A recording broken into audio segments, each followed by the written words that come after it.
It's NAIDOC week, and the theme this year is Keep the Fires Burning. This is something that resonates from the comments we made late last year when the Voice referendum was disappointingly voted down. We said that the clean energy sector has an opportunity to now lead reconciliation with our First Nations people. So keeping the fire burning is something that we're really working hard to do, translating the guidelines that we developed for industry earlier in the year into practical action for the industry to ensure that First Nations people are a part of the clean energy transition.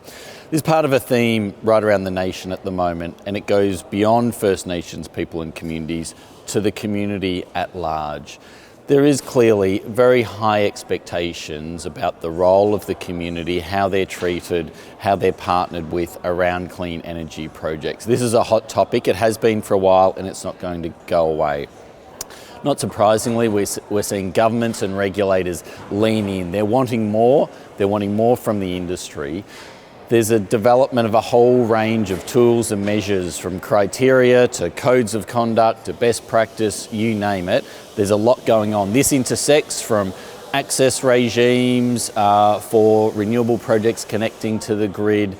It covers things like the capacity investment scheme and judgments that will be made around projects. And then indeed, both federal and state planning policies and development of charters and guidelines, all focused on better articulating what's expected in regards to the community and taking the community with us. It's a bit of a mess, I might say, at the moment. There's a real risk of duplication and crossover. Our team is working really hard with a lot of these governments and processes to make sure we've got alignment, make sure the expectations on industry are clear, make sure that those expectations have flexibility. What works for one community or project may not work for another community or project.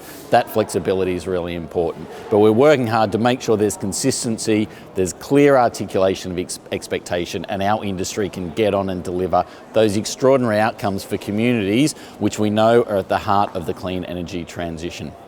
This is, of course, one of the many complex and intriguing topics that'll be the topic of debate and discussion at the Australian Clean Energy Summit next week in Sydney. It's rapidly being sold out. If you haven't got your ticket, get online really quickly. I hope to see you there.